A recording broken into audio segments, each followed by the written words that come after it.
How do we gain insights using data we already have? I get asked this heaps. And of course, it's going to depend on what insights you are trying to gain and about whom as to the availability of the data. It's also going to depend on how much you already have. And to be honest, in my personal experience, most organisations have way more data than they realise and way more data than they utilise or know what to do with. So to do this, you want to consider where is data housed within your organisation. And you also want to consider, do you have permission to access that data? Do you need to gain permission to access that data? Or is somebody else going to give you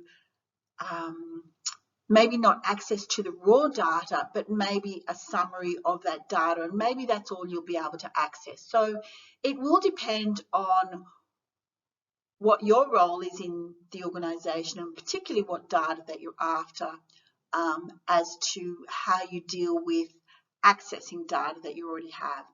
So thinking about where data is collected. So consider reports that people produce.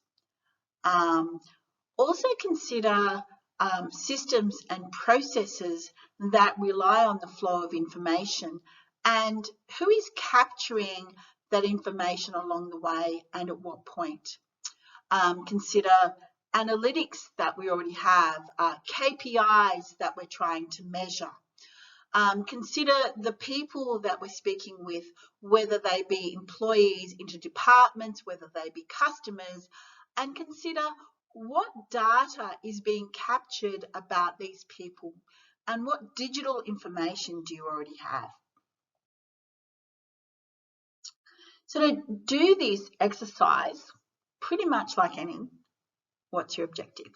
Why do you want to collect data, and what's the purpose of the data, and what will you use it for? So be really clear about the reason that you want to gain insights about a person or a team of people or a division of people or stakeholders, whether they're internal or external within your organisation. So really think about what's the objective that you want to achieve. So you want to understand, now that you've worked out what your objective, you want to look at, well, what data can we get access to? What data do we already have? And try and brainstorm or work out, well, what data do we need? Who do we need to talk to get access to this data? And when you're doing that, consider your privacy laws and permissions required when using existing data about people, because these vary by state and by country and by region.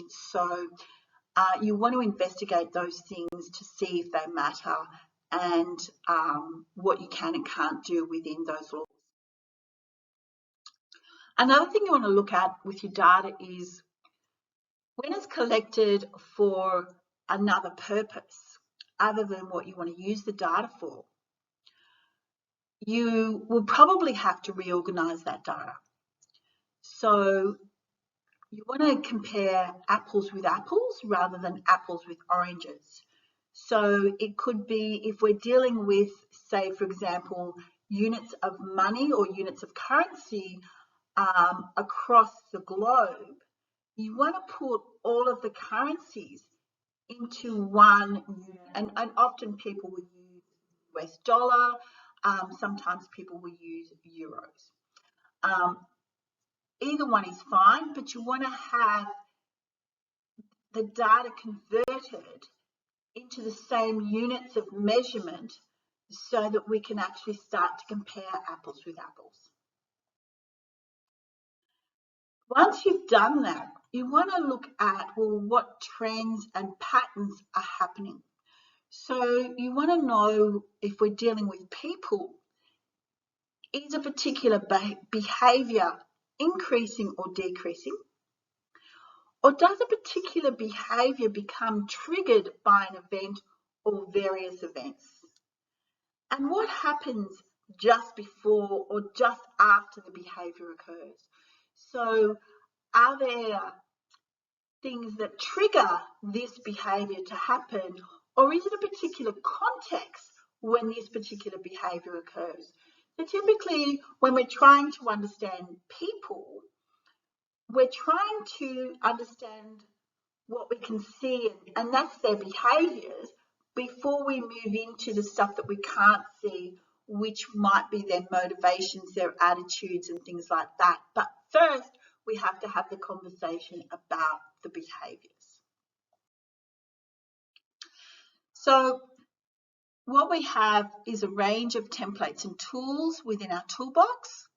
So are there some tools and templates that can help you to gather up this information to present this data so it can be turned into meaningful information? So for example, an empathy map, a customer journey map, a stakeholder map, an experience map are just some of the tools that you might utilize. There are many others, but these are probably the most common tools that people utilize when they're trying to understand what's going on for these particular people, utilizing data that you've already got.